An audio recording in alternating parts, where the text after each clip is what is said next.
If you will get better, everything will get better for you. What a clear message that was for me.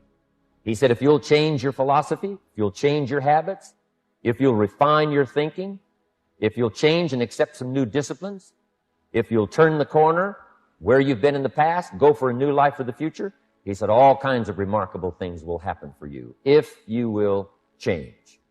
Here's what we must learn to do. I didn't go to work to try to change circumstances. I went to work to try to change myself. And I picked up that promise. My teacher shared with me that if I would change, my income would change. If I would change, my bank account would change. If I would change, my future would change. And sure enough, his promise came true for me. You know, the companies were about the same. What they paid was the same. Circumstances around me were the same. You know, my negative relatives were the same. But I was not the same. That's how my life changed. Things started working for me, changing my life all those years ago. We don't have to change what's going on out there. That's the wind that's blowing. All we have to do is change what's going on in here. And now there's several ways to do that. The first subject he called personal development. We must learn from personal experience. Pretty simple. Learn from what happens to you. Take a look back over the last few months. Did you make some mistakes? How could you correct those for the future? Take a look back over the last year. Have you done it right or done it wrong? Let's correct it for the next year. Mr. Schoaf asked me when I first met him, he said, Mr. Rohn, how are you doing? You've been out there now 6 years. And I said, I'm not doing very well. He said, I suggest you not do that anymore. What a simple, swift analysis to my situation. He said, if you keep doing it, the next 6 years will be like the last 6. You don't want that to happen. Let's make the changes. So learn from your personal experience. Second, other people's experiences. That's me, other people. That's your teacher. That's your friends and colleagues. The people you meet that can pass along to you their experiences, what's happened to them, the mistakes they made, how they corrected them, how they changed their health and changed their bank account and changed their income and changed their future. Other people. Now, there's two kinds of people to learn from. One is failures. It's too bad failures don't give seminars, right? That would be valuable. Have them tell you how they lost it all and threw it all away, threw their health away and threw their friendships away and things didn't work out well. That would be valuable. But now then we must also learn from positive, people that have done well. They've got the health, and so we ask them, how did you become so healthy? They've got the skills, so we ask them, how did you become this skillful? They've got the income, so we ask them, how did you get here in such a short period of time? So now here's what's important in personal development. In learning from other people, we learn, number one, by observation. We learn what we see. We watch people that are successful in what they do. In sports, we watch their disciplines. In business, we watch their disciplines. Second, we learn by what we hear. Learn by listening. And then listen to the sermon on Sunday morning. Listen to the lectures. Listen to the teacher. Listen to someone who's got something good to say. And then number three is vitally important on personal development, and that is read all the books you can possibly read in your lifetime. Mr. Schoaf got me started on my library. I've got one of the better libraries. And then I started keeping a journal. One of the major things my teacher taught me was to keep a journal. He said, don't trust your memory. If you hear something good, just make a little note and write it down. So I would suggest you do the same. Things that impress you, a poem that impresses you. When you attend a class, some of the ideas that impressed you, jot them down.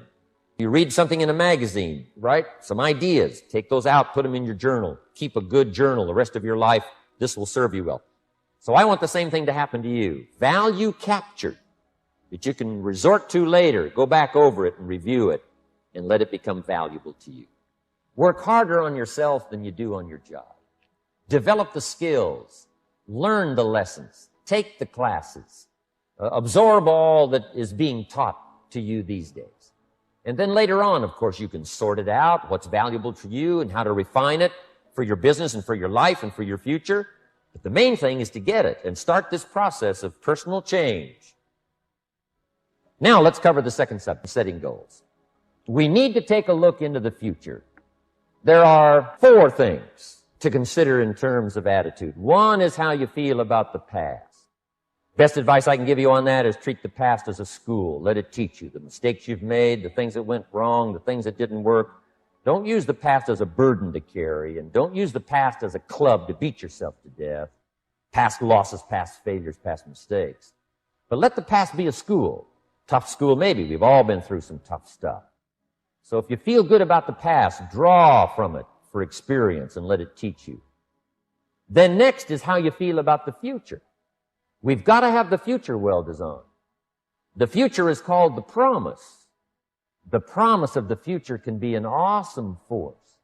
Designing the future. There's two ways to face the future. One is with apprehension, and the other is with anticipation.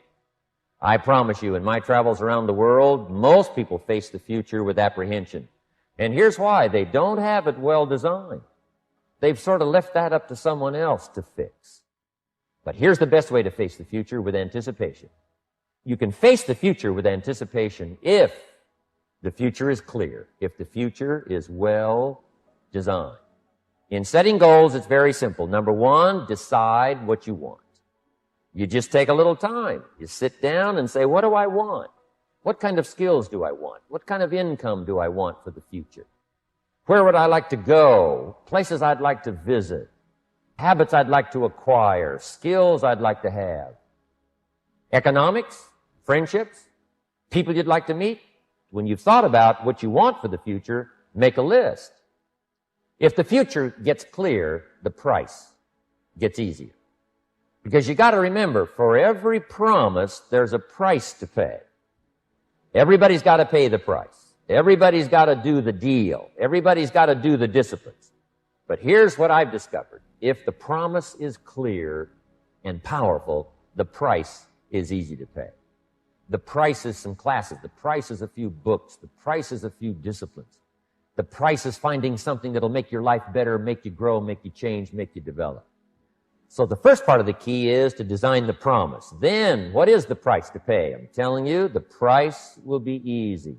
If you'll make the promise of the future clear for yourself, all of the values of life that you could possibly want, and be serious about it, I promise you it's an easy price to pay. Anybody can pay it. And the best advice I can give you is, if I can do it, you can do it. Start setting your goals and see if you can't get a better excitement going for the things you want to accomplish for the future.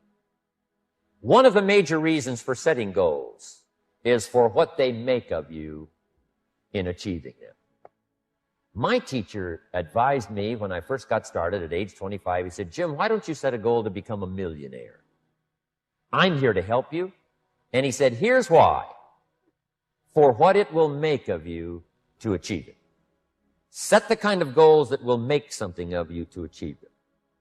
So part of the key here is to set the kind of goals that will make something of you. Don't set them too low so that you don't have to grow and you don't have to read and you don't have to try and you don't have to stretch. Don't set them too low. And then don't sell out. Don't go for something that's going to cost you your virtue or cost you your values or sell out your principles. There's a good middle road here to follow. Goals that will inspire, goals that will help you grow, change, develop, and become better than you are. So if you want something to pull you through all kinds of challenges, all kinds of difficulties, and things that come at you, you got to have something on out there, beyond today, beyond next week, beyond next month, beyond this year, that pulls you into the future. And the clearer it is, the stronger it pulls. The more dynamic it is, the more it affects your life, your spirit, your heart, your soul. It also creates imagination. It gets your mind working on how to achieve that purpose. And if your mind will work, and if your heart works, and if your spirit works, and if you have good input, like good ideas, I'm telling you, there isn't anything you can't accomplish. Ideas gather dust. They don't produce at all by themselves. It's like philosophy is not the end. Philosophy is the beginning. Philosophy must be invested. When I talked about philosophy, attitude, and disciplines, they must be invested. And if you invest philosophy and attitude in disciplines, then they produce results. Here's a good phrase. Wisdom uninvested in labor is wasted. Attitude, even the highest of attitude, which is faith. Faith uninvested is wasted, produces nothing. So the name of the game is not faith. The name of the game is not philosophy. The name of the game is to put faith and philosophy into activity so that it starts making progress.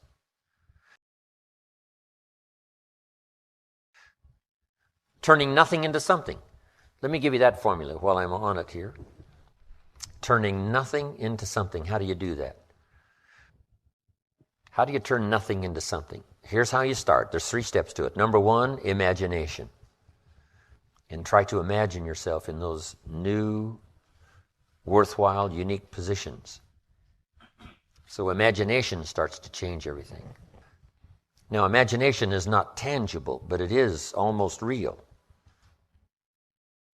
Almost real. It's not real, but it's almost real. But it's hard to say that imagination is nothing. But it's nothing in terms of tangible. It's not tangible yet. And you always have to say yet. Imagination is not tangible yet. But it is the beginning of turning nothing into something. It's the beginning of turning nothing into reality. Imagination. Imagination is the ability to see things that don't yet exist. Imagination is real in the sense that it affects. It'll affect your behavior. It'll affect your enthusiasm. It'll affect your emotions. It's real in that sense, but it's not real in the tangible sense. Next is faith. To believe that what you imagine is possible. How would we start to strengthen our belief in that what we imagine is possible to turn it into reality? And there's 2 or 3 ways. One is to believe your own testimony. If you've done it before, why couldn't you do it again? If you've done it once, couldn't you do it the second time? Why not believe in your own testimonial? If I did it before, I can do it again. And that's what's important about personal development. You can lose the money, but not the skill, so who cares about the money? It's like sales. A skill is more valuable than a sale. Sometimes a salesperson says, I need a sale. I said, no, you need a skill. Sales are temporary. Skills are permanent. Now we move to faith to believe that what we imagine is possible. So we study our own testimony. If we've done it before, we can do it again. Here's what else we study. Other testimonials of somebody who did it. Somebody that built a hotel said, yes, I started with some plans and finally believed it was possible, and here it is. Say, well, if it's possible for one, it's possible for another. In fact, sometimes when we hear the testimonial, here's how they finished. If I can do it, you can do it. See, that's a classic testimonial that gives us now what we call faith. And one of the ancient wise writers said, faith is generated by what we hear. The vocabulary of what we hear, the vocabulary of what we read. That generates faith, to believe that it's possible. Now, faith is not reality. You can't say faith is nothing because it affects. It's like radiation. To us, it's nothing because it can't be seen. Right? You can't see it, but it has an incredible effect. And that's true of faith. Faith can't be seen, right, with the natural eye. It can't be seen, but it has an incredible effect on your attitude, on your behavior, on your disciplines, on your work for the day, and all the rest. Here's what one writer described faith. Faith is a substance of hope. Now, it's not a substance like a brick being a piece of the hotel, but it's almost. It's so close, it's substance. And the writer also said it's so close, it's evidence. Now, not evidence you can see, but tangible evidence that's just as real as all of our human experiences that can't be touched, can't be seen. It's called the unseen magic. Language is the unseen magic. It can't be seen. The words can't be seen as they're transmitted from the speaker to the one who listens, but it can have a profound effect. That means it's more than nothing. Language is more than nothing, but to create something out of nothing, we start with imagination, then we move to faith, which believes it's possible, which is almost real. But now here's what we do with faith and imagination. We deposit it in disciplines and activity. Because faith without the activity serves no useful purpose. Imagination without the activity to translate it into reality serves no purpose. But wisdom and faith deposited in activity creates reality. The reality of a career, the reality of a hotel that wasn't there. Now, here's all you got to do to turn that around. A few simple disciplines practiced every day,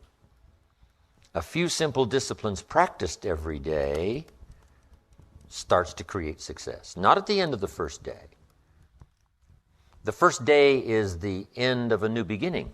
Humans also need words. Words nourish the mind. Words give life. Words create insight. Because there's more than one way to see. If we see with our eyes, we call that sight. But there's another way to see called insight. That's why we come, gather for a couple of days, attend the classes, go to the training, read the books, do all the stuff, is to develop more insight, letting our mind be nourished to think, ponder, and wonder, and conceive ideas, projects, purpose, give structure to something for the future, whether it's better health or better career, better future.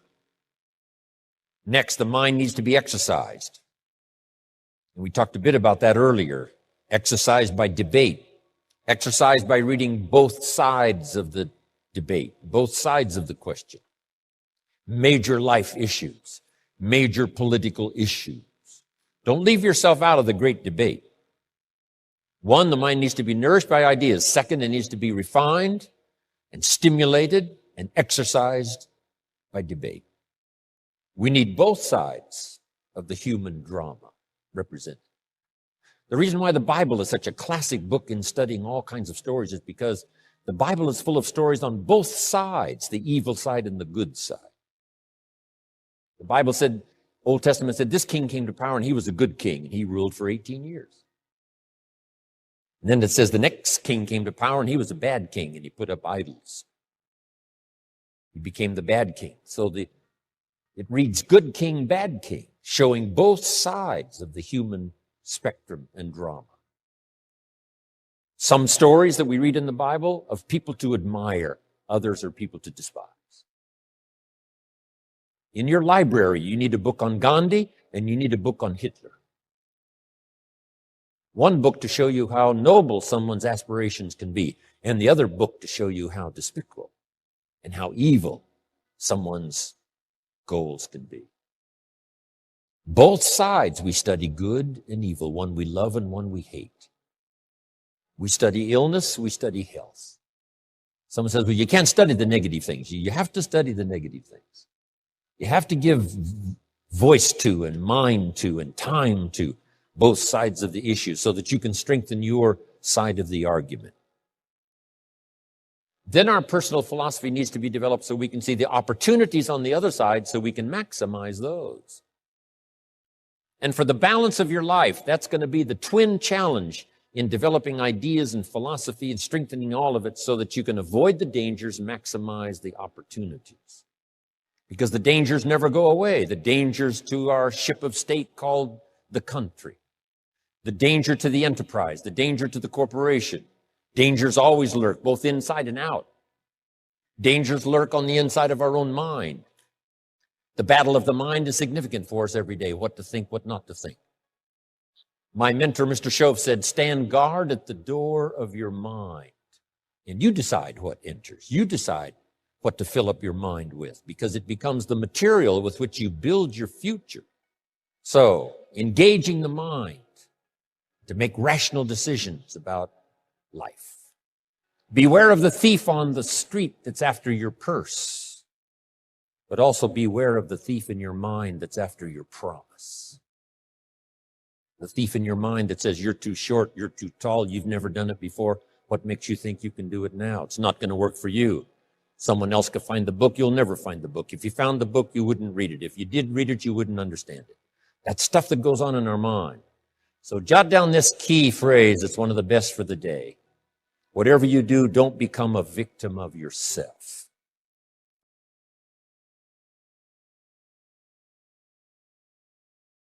As you engage in this debate, what to eat, what not to eat, where to go, where not to go, what to say, what not to say, what to do, what not to do. Make sure that you strengthen the positive side of this argument with yourself so that day by day you become healthier, day by day you become stronger, day by day you become wiser. Day by day you build a better shield and immunity. An inside immunity to ward off disease, but an outside immunity to ward off all the negative and all the trash and all the stuff that would not enhance your personal development nor your promise for the future. So this is so important in understanding the mind. Feed it. We call it food for thought. That's what a big share of this whole seminar is all about these 3 days, is providing food to think about, thoughts to think about, and then ideas to debate. And it's not necessarily what's right or what's wrong, but what's better or what's best. This is okay, but this would be better. With this, yes, you can manage, but with this, you can flourish. With this, you can exist. With this, you can live a fantastic life. So, exercising the mind. Now, to develop the mind, you need a good library. Let me give you 3 parts to your library. Number 1 is your visual library. Zig and I and others have put things on video so you can see it. We ask you to come here today and see what's going on. So part of it comes by visual. Come and see. And then if it's on video, you can see it again and again and again. Key phrase, repetition is the mother of learning. Repetition is where if we hear it again, we see something we didn't see when we heard it the first time. We see something different that we didn't see the first time. Next is your listening library. Zig Ziglar's right. Turn your car into a mobile classroom. You can have a university education in a fairly short period of time just using the traveling time to listen. Key phrase is to listen to voices of value. Discriminate in your listening time. Listening to someone of reputation, someone who has good ideas, someone that's been recommended that has some value. Don't waste your time listening to things that don't count much. Hey, there's some things that are not worth spending the time. You know, they create more poison than they do benefit. So be careful. If somebody says to me, these eggs are rotten, I'm not going to make an omelet and try it. I'm going to take their word for it. So feed the mind, exercise the mind, and build your library. Make this note. You cannot live on mental candy. Just like you can't feed your children ice cream all the time and hope that they will be healthy. So you cannot live on mental candy. Someone says, well, I just read the positive stuff. That's not enough. And the reason is because you need to know both sides of the issue. So start your library like I did, age 25. I mentioned in another seminar, haven't read everything in my library, but I feel smarter just walking in it, right? And smart enough to buy it. Now I got to be smart enough to read it all. Then I got to be smart enough to sort through and decide what's valuable. So make that the next part now. In part of personal development for the mind, you got to sort through what you read, what you see, and what you hear, and decide which of all of that is valuable for you to try and do and master. This is where being a student comes in. Not a follower, but a student. You read one book on good health and it says, do what this book says, you'll live forever.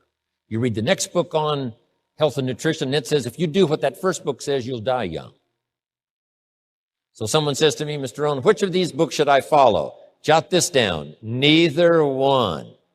Don't be a follower. Read both books and make up your own mind. Here's what's important in the final analysis. One of the best phrases for the day, make sure what you finally do is the product of your own conclusion. Make sure what you finally do is the product of your own conclusion. Meaning you don't just follow, but you listen to both sides of the argument. You listen to the controversy.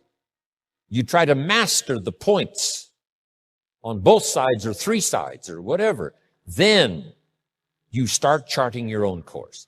It doesn't say you'll make always the right decision on what course to take or what to do. You can refine as you go.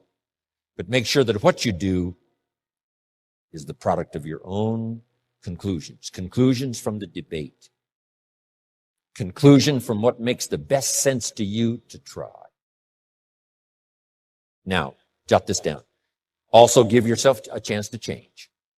Some things I held on to that I thought this was it. I'm telling you, after a while I gave it up, found out it wasn't it. So give yourself a chance to change. Refine your philosophy. Refine your direction. If you'll give yourself a chance to do that, here's what will happen down the road a ways. A new door will open that you haven't discovered before. Give yourself a chance to change, reevaluate. So let your library be a testimonial of your dedicated interest in accelerated personal development, that you will read whatever you have to read. You will hear whatever you must hear, and you will watch and see whatever you must see in order to make your life refined and worthwhile and achieve all of your purposes. It takes a lot of effort to learn. It takes a lot of effort to grow. It takes a lot of effort to decide and debate. But jot this down. It's all worth the price. Now, it's also very important intellectually to know whether or not you're headed this way or this way. And once you decide, 10 years from now, I think that the gathering of my intellectual and personal and spiritual and moral and economic treasure may not be that great. The key is to start right now making these changes to walk this new road. But here's what's exciting to me. Just a few daily disciplines makes a great deal of difference in 1 year, 3 years, 5 years. Just a few daily disciplines. And that's what I'd like to talk about in this series, just these few daily disciplines that make the difference, whether you wind up here or here. Good question. 10 years from now, you will surely arrive. The question is, where? We don't want to kid ourselves about where. We don't want to kid ourselves about the road we're walking. I had a day shortly after I met Mr. Schoaf called Do Not Kid Myself Anymore Day. I don't want to go disillusioned anymore. You know, I was using the cross-finger theory back when I was 25, 24, 23. I finally decided that the cross-finger theory was not going to get me what I wanted. That isn't where the treasure lies. That I'm going to have to make sure which of these ways I'm headed. But a few reading disciplines and a few disciplines of mind and a few disciplines of activity, and you can make all the difference in the world whether you wind up here or whether you wind up here. But just a few changes. Sometimes we get the idea that we're doing about 10% and there's about 90% more that we need in order to make the difference for our fortune. And probably the opposite is true, right? We're doing enough things to have arrived here today. We're doing enough things to have bought and shared in the good life so far. And maybe all you need is that extra 5%, 10% of intellectual change, activity change, a refinement of discipline, a refinement of thought. And all we need is the ideas to make those simple changes. And the equity starts gathering in 1 year, 3 years, 5 years, 10 years. I have a good comment for your notes. Now's the time to fix the next 10 years. Now's the time to fix it. Now, sometimes you have to come to grips with reality and with truth. That's what was good for me when I met Mr. Schoaf. I was 25 years old. He was 44 years old. And he brought me a wealth of experience, and he started asking me the tough questions. Big question, he said. Are you reading the books that's going to take you where you want to go in the next 5 years? Excellent question. See, you want to make sure. I would assume for all of you, to get where you want to be in the next 5 years, you're either reading the right books or you're not. That's kind of a brilliant statement, right? You're either engaged in the disciplines or you're not. But here's what we don't want to engage in. Disillusion, right? Hoping without acting. You know, wishing without doing. So the key is to take a look and say, where am I? What could I do to make the changes, to make sure that I can take more certain daily steps toward the treasure I want, the mental treasure, the personal treasure, the spiritual treasure, the financial treasure. I don't want to make any errors. Now's the time to adjust my daily program to take me where I want to go. A good note for you to take. We could all use a little coaching. When you're playing the game, it's sometimes hard to see it all. And if you just take a breather, take a little time out. That's what we're doing here in this lecture series. Take a little time out. Listen to someone's experiences, which is what I want to share with you. My experiences, my ideas. And see if it might cause for you a little moment of correction. so that you can make some changes that'll add up to some extra worth in the next 1 year, 3 years, 5 years. So, ideas. I hope you'll find here during this series. All kinds of ideas, health ideas, enterprise ideas, living a better life ideas, and primarily for this series, skills of leadership ideas. The next key word is inspiration. Inspiration is a mystery, why some people are inspired and some are not. Who knows what that mystery is? Some people have this incredible zest for life and an appetite for living well and doing well, and others seem to take the ho-hum attitude, let it slide, and hopefully it'll work out anyway. I don't know what the difference of that is, but it is exciting to watch people who are inspired. But I think the key to it all is self-motivation. Self-motivation. The guy says, boy, if somebody just come by and turn me on, hey, what if they don't show up? You got to have a better plan for your life. Personal inspiration, drawing emotional vitality from life and the challenge, going for it. We all admire that. I think my personal advice to you would be, reach down inside of you and come up with some more of those remarkable human gifts. They're there, waiting to be utilized. And then change anything for you want to change. And I challenge you to do that because you can change.